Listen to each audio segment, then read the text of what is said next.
Welcome back. That summer heat is sweltering with temperatures hanging out in the 90s this week. Medical Director and Emergency Medicine Chief at Skyline Medical Center, Dr. Marshall Hall, is here now to talk more about this. Dr. Hall, good morning and thank you for being here. The first day of summer is officially tomorrow, but it's certainly been feeling like summer, it seems, for the past week or so here in Middle Tennessee. When it comes to the heat index, what should people be keeping in mind in terms of what's safe and what is okay in terms of the temperature outside? Yeah, so when we're outside, there's the temperature, but there's also the humidity, and the humidity is calculated into with the temperature to give us a heat index.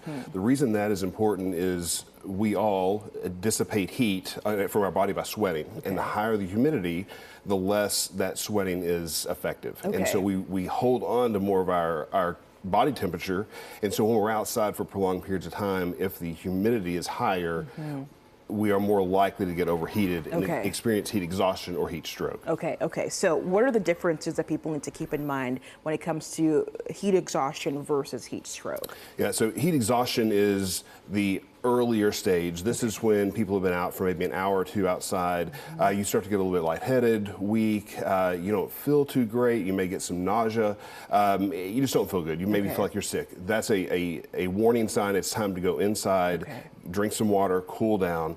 Heat stroke is the same disease, but it's a continuum. Heat stroke is when we start to have our body temperature elevate significantly, so 104, 105 degrees. And the difference between heat exhaustion and heat stroke is neurologic. So we start having mental status changes, confusion, seizures, and that is a life-threatening illness. How long does it take you to go from heat exhaustion to heat stroke? In the right setting, so if somebody, and there's a lot of variables, but when the temperature's high and there's a lot of exertion, it can happen in a matter of just an hour or two. It can be quick.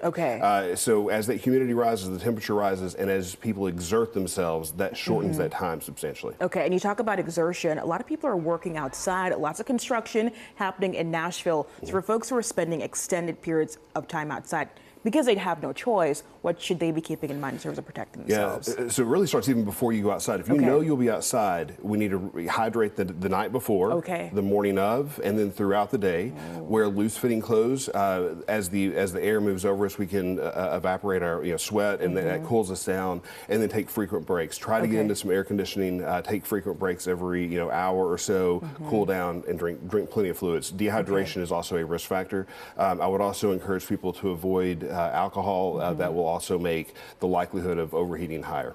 So if you're outside and you're thinking, oh, I'm consuming liquid, you're not hydrating yourself. Yeah, well, so you need to drink some water. Things like Gatorade or anything with electrolytes in it are also beneficial. If you're outside and let's say you're running a marathon or you're exerting all day long, water alone, sometimes you can dilute out some of your electrolytes. So it's good to have something with electrolytes in it. So some of the energy drinks, things like that, are good to consume as well. Now, if you start seeing someone really quickly that is experiencing signs of heat exhaustion, heat stroke, what should you be doing? What should be the first steps? Yeah, if one, get them inside, cool them down. You can mist them with water. So cool water, misting them will help. And if there's any concern, call 911. Get them to a hospital.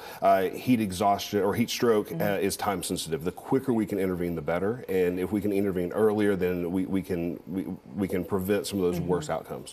Dr. Hall, great insight. Thank you so much for being here. Folks are going to have more information from Dr. Hall and advice on how to stay safe in the heat. Just go to WKRN.com.